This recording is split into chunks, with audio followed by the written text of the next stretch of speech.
said coldly. Jiboda, he didn't do anything to you. I looked Jiboda up and down, clean-cut, fair-skinned, with that stubborn look on his face, definitely the classic male lead type. But I don't care if you're the lead of anything. If you come at me, you'll regret it. I let out a cold laugh and turned a sharp gaze to Liu Yanran. You're right, he didn't do anything to me, but you've done a great job of getting on my bad side. There was still a portion of breakfast sitting on Liu Yanran's desk. I reached over and picked it up, and stared her down word by word. If you actually want to refuse, then don't touch it. Don't say no with your mouth while your actions tell a completely different story. And you just called me passive-aggressive. Yeah, that's right. I'm being passive-aggressive, and what exactly are you going to do about it? I gave her a massive eye roll and noticed the teacher was about to walk in. So I strolled back to my seat nice and slow while Jiboda and Liu Yanran were both seething. During the break, Mu Chen leaned over and whispered, "Little brother, why did you suddenly come back?" I cracked open a bottle of water and handed it to him. "Drink some warm water and stop pushing yourself when you're sick. You shouldn't even be here." He smiled softly. "Little brother, are you going to stay in the country for good? Did Mom agree?" I nodded and told him, "Mom handled the transfer herself, but we need to keep it from Dad for now." After class, I shoved the sandwich I'd reclaimed from Liu Yanran back into Mu Chen's hands, then warned him in a flat tone, "Eat it and don't ever give food to anyone else again." Watching the light slowly come back into his eyes, I knew my kind and gentle brother was finally starting to return. At lunch, I didn't say a word and dragged Mu Chen straight to the cafeteria, making sure the whole class knew the free lunch program was officially over on the way he asked where I was living, and kept trying to get me to move back home.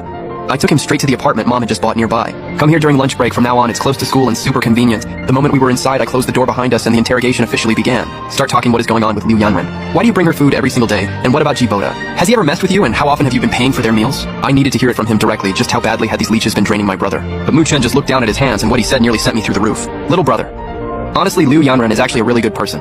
He was still completely under her spell, going on about how Liu Yanran had once helped him and came into his life like an angel. I immediately confirmed it. My brother was a hopeless romantic, and I took a slow, deep breath, forcing myself to push down the urge to explode. "Okay, then tell me how exactly she's so good. What has she actually done for you? Has she ever treated you with any respect?" And then my oblivious brother actually said Liu Yanran volunteers to help stray animals. And as for Jiboda, they've been close since childhood. Of course they're tight, I don't need her to do anything for me. That line almost finished me. What kind of next-level doormat statement was that? I stared him dead in the eyes. Even if you don't need anything from her, she still has no right to walk all over your feelings. She keeps saying no with her words, but never once actually stops accepting what you give her. That's called having it both ways. I knew getting him out of this love-struck fog was not going to happen overnight, but that was fine. I had all the time and all the tricks I needed. One way or another, I was going to expose Liu Yanran for what she really was, and make sure my brother saw it clearly. From that day on, I barely left Mu Chen's side. Every time he tried to prepare breakfast for Liu Yanran, I snatched it out of his hands and ate it myself. Completely unashamed, I haven't eaten yet. What's yours is mine. And even when he made 2 portions, I would claim I was extra hungry that day, and finish both of them until one day, I put the ultimate question in front of him. If you had to choose between me and Liu Yanran, who would you pick?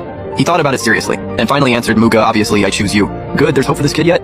Friday came around quickly, and when the final bell rang, Uncle Zhang's car was already waiting at the school gate when he saw 2 people who looked exactly the same get in. He did a visible double-take, second young master. I nodded and said calmly, "Uncle Zhang, let's go." The car pulled away and disappeared, leaving Jiboda, Liu Yanran, and their crew standing at the school gate. Sun Zichu muttered with a frown. Ever since that Muge showed up, Mu Chen doesn't follow Ranji around anymore, and Liu Yanran stared in the direction the car had vanished, her expression unreadable back at the Mu family's grand estate. The butler could barely contain his excitement when he saw me. I casually tossed my bag aside. "I'm starving, is there anything to eat?" After eating my fill, I was sprawled on the couch watching TV. When noise came from outside, it was my wonderful stepmother, Shu Jingya, and her son.